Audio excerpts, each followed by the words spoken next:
And that is it, full time for the opening game of the Qatar 2022 World Cup. And I'm trying to think of ways to sum up that game. Let's just say boring, imbalanced. It wasn't a great spectacle, was it? Ecuador absolutely battered Qatar. And I think that's what we can all safely say. Qatar didn't offer anything whatsoever. The game was over pretty much inside the first half an hour.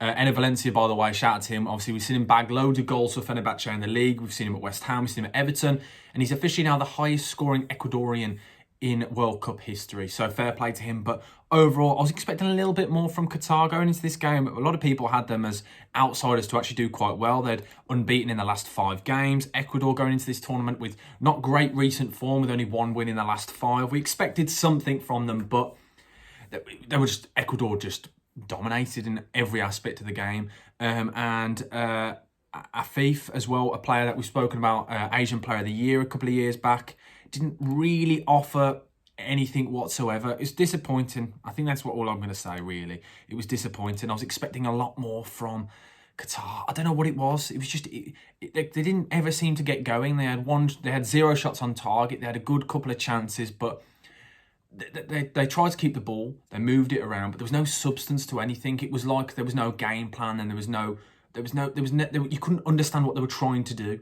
Whereas with Ecuador, it was direct and it was fast. They moved the ball around, but you could tell it was all about going forward and attacking those wings and getting the balls into Enner Valencia, and they did that, and they did that well.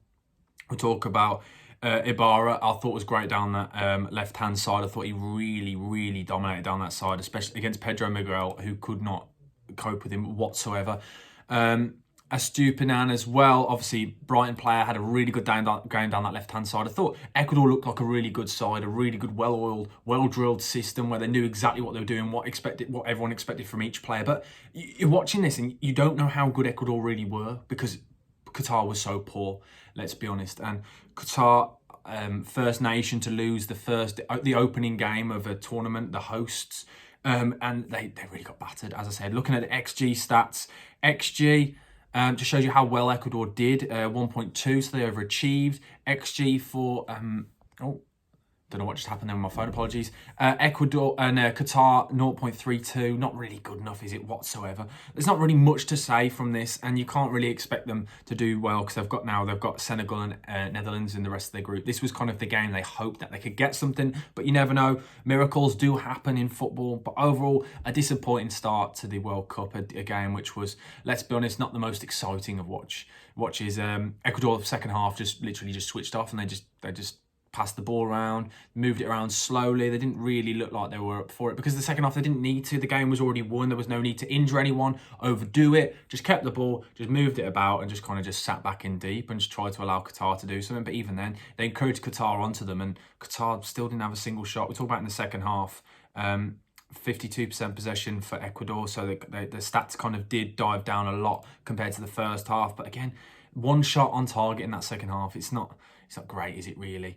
But yeah, overall, hopefully the rest of the tournament is going to be a lot more exciting than this. And obviously we've got England tomorrow, so I'm excited for that. But let me know, guys, in the comment section down below what you made of the game. Personally, just to feel a bit miffed. I just wanted a bit more from that first game. I was hoping for a bit. It started well. The first couple of minutes, challenges were flying in, and the next thing you know, we had the controversy with the offside goal, which there's not really much to say. A lot of people we see it on Twitter, everyone joking around, but it is offside. Watching it back, I didn't understand in the first thing. Commentators didn't understand, but when you've watched it back, it is offside. Yes, people can say it's needless, but the thing is with offside, it's either offside or not. I know it's a really obvious thing to say, but we can quite clearly see it was offside when it was slowed down. But yeah, let me know in the comment section down below what you thought of the game. My man of the match has got to be Enner Valencia. I think we all probably agree with that. And I also shout out to Mendes in the middle of the park for Ecuador. I thought he had a really good game. But yeah, let me know in the comment section down below who you thought your man of the match was, what you thought of the game. And don't you worry, there'll be lots more World Cup content coming your way non-stop. But thank you for watching. Bucket Sam over out. Oh, geez, I can't speak. Bucket Sam over and out. Thank you. Goodbye.